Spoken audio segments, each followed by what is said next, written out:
بسم اللہ الرحمن الرحیم۔ تمام ناظرین کو اسلامی سبق آموز چینل میں خوش آمدید اور محبت و برا۔ السلام علیکم ورحمۃ اللہ وبرکاتہ۔ حضرت عبداللہ ابن عباس رضی اللہ تعالی عنہما نے فرمایا کہ واقعہ فیل 22 محرم الحرام کو اتوار کے دن ہوا۔ اسی سال واقعہ فیل سے تقریباً 2 ماہ بعد ربیع الاول کے مہینہ میں آقائے دو جہاں حضرت محمد مصطفیٰ صلی اللہ علیہ وسلم کی ولادت باسعادت ہوئی۔ اللہ تبارک و تعالی اصحاب الفیل کے متعلق قرآن مقدس میں ارشاد فرماتے ہیں، أَلَمْ تَرَ كَيْفَ فَعَلَ رَبُّكَ بِأَصْحَابِ الْفِيلِ۔ اصحاب الفیل سے مراد ہے ابرہہ شاہ یمن اور اس کے ساتھی۔ ضحاک نے کہا کہ 8 آتی تھے۔ بعض نے کہا سب سے بڑے آتی کا نام محمود تھا۔ محمود کے علاوہ 12 آتی اور تھے۔ الفیل کا مفرد ذکر کیا باوجود کہ اصحاب صیغہ جمع ہے، کیونکہ اسی بڑے آتی کی طرف سب کی نسبت کرنی مقصود ہے۔ محمد بن سعید نے بروایت سعید بن جبیر رحمۃ اللہ علیہ اور اکرمہ از ابن عباس رضی اللہ تعالی عنہم بیان کیا ہے، اور واقدی نے بھی اسی طرح ذکر کیا ہے کہ نجاشی شاہ حبشہ نے اریات سپہ سالار کو یمن پر فوج کشی کے لیے بھیجا۔ اریات نے جا کر یمن پر تسلط قائم کر لیا۔ ابرہہ بن صباح حبشی ایک فوجی سردار تھا۔ اس کو اریات کی سیادت پر حسد ہوا اور اس نے بغاوت کر دی۔ اس طرح حبشیوں میں پھوٹ پڑ گئی۔ ایک گروہ اریات کے ساتھ اور دوسرا ابرہہ کے ساتھ ہو گیا۔ دونوں کا ٹکراؤ ہوا۔ ابرہہ نے اریات کو قتل کر دیا۔ حبشیوں نے ابرہہ کو اپنا سردار بنا لیا اور ابرہہ کا تسلط یمن پر ہو گیا۔ پھر ابرہہ نے دیکھا کہ حج کے زمانے میں لوگ مکہ کو جانے کی تیاری کر رہے ہیں۔ اس حسد میں اس نے صنعاء میں ایک گرجا گھر بنایا اور نجاشی کو لکھا کہ میں نے صنعاء میں ایک کنیسہ بنایا ہے جس کی مثال کسی بادشاہ کے لیے نہیں بنائی گئی۔ آپ اس گرجا میں تشریف لے آئے تاکہ میں مکہ کے حج سے لوگوں کا رخ موڑ دوں۔ یہ بات بنی کنانہ کے ایک شخص نے سن پائی اور راتوں رات نکل کر گرجا گھر میں بیٹھ گیا اور موقع پا کر گرجا کے اصل قبلہ کو گندگی آلود کر دیا۔ ابرہہ کو اس کی اطلاع ہوئی تو اس نے قسم کھا کر کہا کہ میں جا کر کعبہ کو ڈھا دوں گا، اور نجاشی کو اس واقعہ کی اطلاع بھیج دی اور درخواست بھی کی کہ مجھے کچھ ہاتھی بھیج دیجیے۔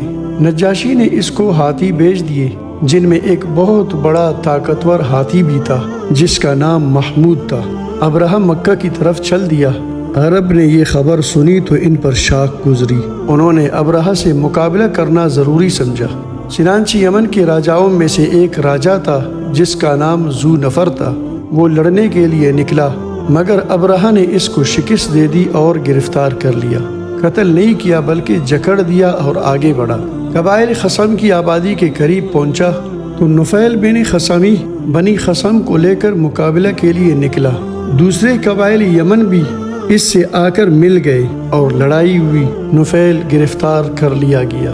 نفیل نے ابرہہ سے کہا، بادشاہ میں زمین عرب کے تمام راستوں سے خوب واقف ہوں۔ ابرہہ نے رہنمائی کے لیے اس کو ساتھ لے لیا۔ طائف کے زمین سے گزرا تو مسعود بن مغیث ثقفی بنی ثقیف کے کچھ آدمیوں کو لے کر آیا اور بولا، بادشاہ ہم آپ کے غلام ہیں، ہماری طرف سے آپ کی کوئی مخالفت نہ ہوگی۔ آپ اس مکان کو ڈھانے کے ارادے سے نکلے ہیں جو مکہ میں ہے، ہم آپ کے ساتھ ایک رہنما بھیج دیں گے۔ چنانچہ انہوں نے اپنے غلام ابو رغال کو رہنمائی کے لیے بھیج دیا۔ ابو رغال کی رہنمائی میں ابرہہ آگے بڑھا۔ جب مغمس میں پہنچا تو ابو رغال مر گیا۔ یہ وہی شخص ہے جس کی قبر پر پتھر مارے جاتے ہیں۔ ابرہہ نے مغمس سے ایک حبشی کو جس کا نام اسود تھا اس غرض سے بھیجا کہ وہ حرم کا مال یعنی اونٹ وغیرہ ہنکا لائے۔ اسود نے عبد المطلب کے 200 اونٹ پکڑ لیے۔ پھر ابرہہ نے بہنات حمیری کو مکہ والوں کے پاس اس غرض کے لیے بھیجا کہ سردار مکہ کو تلاش کر کے ایک پیغام پہنچا دے کہ میں لڑنے کے لیے نہیں آیا ہوں بلکہ محض اس گھر کو ڈھانے کے لیے آیا ہوں۔ قاصد چل کر مکہ میں پہنچا اور عبد المطلب سے ملاقات کی اور ابرہہ کا پیام اس کو پہنچا دیا۔ عبد المطلب نے کہا، ہم بھی اس سے لڑنا نہیں چاہتے، ہم اس گھر تک پہنچنے میں کوئی رکاوٹ نہیں ڈالیں گے۔ یہ اللہ تبارک و تعالیٰ کا حرمت والا گھر ہے اور خلیل اللہ کا بنایا ہوا ہے، چنانچہ اللہ کا گھر اور حرم ہے، اسی لیے وہی اس کی حفاظت کرے گا۔ اگر ابرہہ کو اس گھر سے خدا نہیں روکے گا تو خدا کی قسم ہم میں تو اس کی قوت نہیں ہے۔ اس کے بعد عبد المطلب اپنے اونٹ مانگنے کے لیے ابرہہ کے فوجی کیمپ میں گئے۔ ذونفر چونکہ عبد المطلب کا دوست تھا اس لیے اس کے پاس پہنچے۔ ذونفر نے کہا میں تو قیدی ہوں، انیس ایک شخص ہے جو میرا دوست ہے اور آتیوں کا داروغہ ہے، میں تم کو اس کے پاس بھیج دوں گا۔ پھر ذونفر نے انیس کو بلوا کر کہا یہ قریش کے سردار ہے اور مکہ والے اونٹوں کے مالک ہے، یہ پہاڑوں کے نیچے تو آدمیوں کو کھانا کھلاتے ہیں اور پہاڑوں کے اوپر جنگلی جانوروں کو بھی ان کی خوراک دے دیتے ہیں۔ بادشاہ کے پاس پہنچنا چاہتے ہیں لیکن نہ یہ لڑنے والے ہیں نہ تمہاری مخالفت کرنے والے۔ انیس نے جا کر پیغام پہنچا دیا۔ بادشاہ نے داخلہ کی اجازت دے دی۔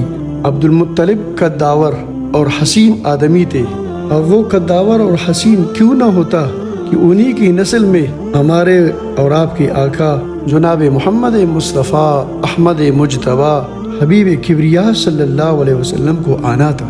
ابرہہ نے ان کو دیکھ کر تعظیم و تکریم کی اور خود تخت پر بیٹھنا اور اس کو نیچے بٹھانا مناسب نہیں سمجھا، اس لیے خود بھی تخت سے اتر کر ان کے ساتھ فرش پر بیٹھ گیا اور ترجمان کی معرفت آنے کی غرض پوچھی۔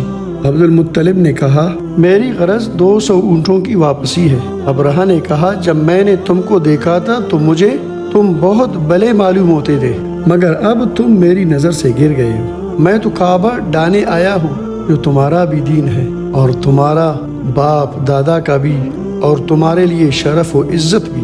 تم نے اس کے سلسلے میں مجھ سے کوئی بات نہیں کی اور 200 اونٹ جو میں نے لے لیے ان کے متعلق مجھ سے گفتگو کر رہے ہو۔ عبد المطلب نے کہا ان اونٹوں کا مالک میں ہوں اور اس گھر کا مالک کوئی اور ہے جو خود اس کی حفاظت کرے گا۔ ابرہہ نے کہا وہ مجھ سے اس کو بچا نہیں سکتا۔ ابرہہ نے اونٹ عبد المطلب کو دے دیے اور عبد المطلب نے واپس آ کر قریش کو واقعہ بتا دیا اور حکم دیا کہ سب لوگ گھاٹیوں میں منتشر ہو جائیں اور پہاڑوں کی چوٹیوں پر چڑھ کر اپنی حفاظت کر لیں تاکہ حبشی لوگ ان کو کوئی ضرر نہ پہنچا سکیں۔